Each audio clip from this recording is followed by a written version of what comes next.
Hey, good morning, digital creatives. How are you guys doing? It is Wednesday, so I figured I'd get this out to you Wednesday, and this will be pretty short. So this is part two of the creative challenge.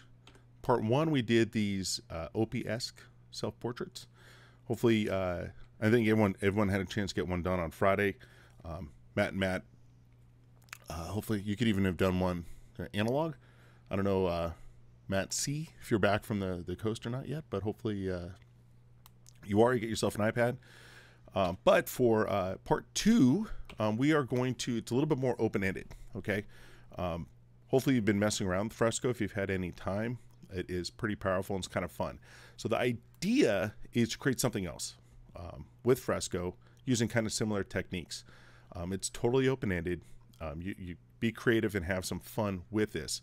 I'm going to show you a couple techniques you might be able to use in a short tutorial, which will be another video, but you don't necessarily have to use those. The idea is that you're doing something creative with Fresco that you're gonna have fun with on your own here, okay? Not something you would do in 2 seconds. So this is a little bit more detailed, a little bit more involved. You could start something in the next couple days and finish it in class on Friday, or you could start something in class on Friday and then finish it later. But the idea is not that something you're going to be able to get done in half an hour. That's not creative enough. I'm sorry. It gets a little bit extra, right? So let me show you some of the possibilities.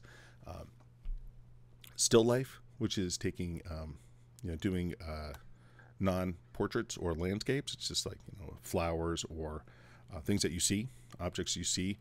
You can use some line work to trace them.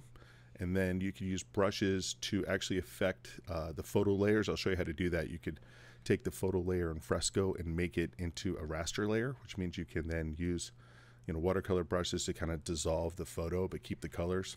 It's a pretty fun technique, and then do some stuff in the background. So that's an opportunity if you want. Same thing here. I mixed. This is a totem pole up in Victoria. I took this photo. It's the world's tallest totem pole, randomly, and so did a lot of line work to kind of trace everything else out, and then I kind of faded the actual photo a little bit in the background as the layer, and then added some color as well to kind of get an interesting effect. You could just do some really detailed line work. I love line drawings myself. I find this very meditative. So there's a photo at this national park in Montana of my daughter on this prairie schooner. And I just went through and really basically traced everything, and you ended up with a pretty detailed line drawing that I would not be able to do freehand. I'm just not that good of an artist, right? So you could do something like that if you want. Vintage photographs. This is me as a baby, big hair, and my sister.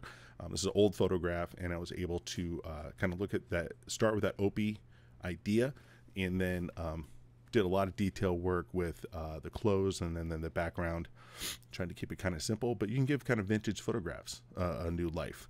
Also wanted to remind you that Fresco does this kind of cool time lapse that it will look at and show you all the moves you made. So I'm not going to show you this whole thing, but it's kind of a fun way to, when you're done with your project, you could share out these videos and you can see all the different work you did. Here's all the line work I did, and then you'll start seeing really quick I went in and messed with the hair, and then did the clothes and all that good stuff. So anyway, we're not going to watch that whole video.